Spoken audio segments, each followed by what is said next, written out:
Kutafuta wengine sasa mtaani, nikaendelea kupata watu wengine wapya. Mlikaa kwa muda gani kwenye hiyo nyumba ya Afisa Tarafa kufanya ibada?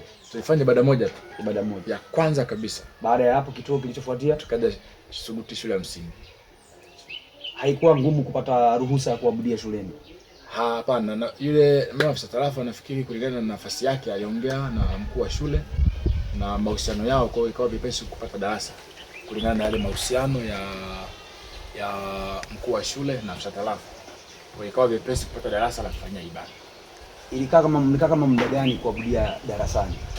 Tuliabudu wiki zisizozidi 3. Ni kama wiki moja, ya pili ya tatu tulikuwa tumehama. Kwa hiyo huku tuliabudu wiki moja kwenye nyumba, alafu wiki 3 tukaabudu shuleni. Kama sumbi ni 3 tukaabudu pale shuleni. Baada ya hapo tukahamia kwenye godown. Wakati mlipokuwa shuleni hakukuwa na ongezeko la waumini? Hiyo idadi ya watu 5 ilikuja shuleni. Kumbuka kule tuliabudu watu 3. Sawa. Shuleni hapa tukaabudu watu 5. Ndio. Wiki iliyofuata tukawa 7. Wiki iliyofuata tukawa 5 tena. Hiyo wiki ya 3 sasa. Alafu ndo baadaye tukahama kutoka hapo kwenda kwenye godown. Nini ilikuwa sababu ya kutoka shuleni na kwenda kwenye godown? Ni sababu za kiroho. Sababu za kiroho. Wakati mimi nimekuja pale shuleni, nilikuta kuna makanisa matatu ya Kipentekoste pale shuleni. Kulikuwa kuna kanisa la EAGT, kuna kanisa la PAG, na wakati huo kuna kanisa ambalo limeugua kutoka PAG. Wakati huo lilikuwa linaitwa jina lake lanikimbia kidogo. Wakati huo lilikuwa hajasajiliwa rasmi, lilikuwa limedimia kutoka PAG. Kwa hiyo kuna makanisa matatu eneo moja la shule ile. Japo shule ni A na B, lakini ilikuwa ni eneo moja. Kwa mimi kwenda pale pia tukao makanisa 4 ya Kipentekoste eneo moja. Nikafanya baada ya kwanza, nikawaambia wale washirika kulingana na uzoefu wangu wa kihuduma, kwa mrundikano huu wa makanisa ya Kipentekoste kuwa eneo moja la taasisi, kuna uwezekano tukajikuta baada ya kwanza kumhubiri Kristo tukaanza kupigana vijembe. Sasa tutashindwa, kazi ya Mungu haitaenda. Tutajikuta tunapigana vijembe na nini, tunamwacha Yesu. Kwa hiyo nikawaeleza tuhame. Washirika wakunielewa. Wakaona kama mbona tumepata fursa ya jengo na viti, atupati shida, alafu tunahama tunaenda wapi?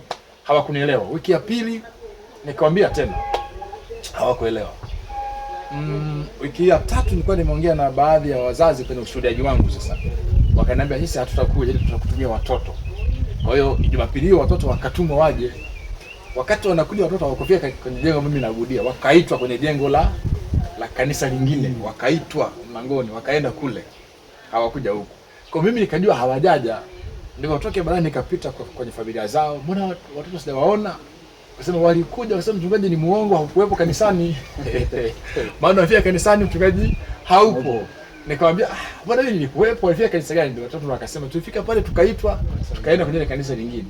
Kwa hiyo nikaenda kuona tayari mpaka hapo kila ambacho niliwaambia kwamba sasa kutakuwa na migogoro ya makanisa kinaanza kuzaa matunda. Kwa hiyo nikabidi nitoke hapo siku hiyo Jumatatu, nikaenda kuongea na uongozi wa kijiji kuomba ile store ya kijiji. Ndio ikawa sababu na chanzo ya kutoka pale shuleni kwenda kwenye store. Kwa hiyo mfika kwenye store na ikatumia muda gani kukaa hapo kwenye store? Store ni pale tumekaa kwa muda kidogo. Maana tangu mwaka 2015 huo tumekaa pale, 2018 nafikiri ndio tumehama. Na sababu ya kuhama store nafikiri pia ni ila tu za adui. Maana wakati tunaenda kuomba store zilikuwa hazitumiki. Zamani zilikuwa zinatumia kuvunia pamba. Kwa wakati zilikuwa hazitumiki kabisa. Nikaenda ofisi ya kijiji, mwenyewe akaniambia zile hazitumiki ila zimechakaa, kama unaweza kufanya usafi katika karabati tumia. Sisi hata kama tukivuna pamba sio nyingi, tutavuna kwenye ile godown la pili, maana kuna magodown pale mawili, kubwa na dogo. Tutavuna kwenye ile godown dogo, lile kubwa hatulitumii. Kwa hiyo tukaikarabati, tukaanza ibada pale. Zimeenda ibada limezidi kuwa bora, tumeliboresha, limekaa vizuri.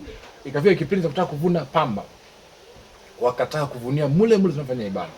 Tukaambia wao, mlituambia mtavunia kwenye ile dogo, ili kubwa tunafanya ibada. Hawakuelewa. Wakavizia Jumamosi moja watu wameenda kufanya usafi, wakaenda wakapulizia dawa zile za kwa ajili ya mandezo kuvuna pamba. Kwenye vitambaa vile pamba mule ndani. Nikawaambia washirika akufukuzae, akwambie toka. Kwa hivyo tuhame, tuende mahali ambapo watakuwa na shida. Tukahama pale Stone mwaka 2018, tukahamia hapa. Ile eneo ni eneo la mchungaji, eneo la familia. Kwa tukahamia hapa kwamba tukiwa hapa hakuna atakaye tufukuza, tutaabudu kwa muda wa kutosha mpaka tutakapopata eneo letu binafsi. Kwa tukatoka kule tukaja hapa kwa namna hiyo. Kilichotuondoa pale ni hizo hasa miingiliano ya ibada na mambo ya serikali ambayo hayakuwa rasmi, lakini kwa makubaliano hayakuwepo kabisa, ila tukaona kama vile hasa ni chokochoko za adui zinataka kutuvuruga. Tukaona tusigombane na kijiji ama viongozi, tutengeneze tu amani. Tukaondoa kwa amani kwa namna hiyo, tukaja tukaanza hapa.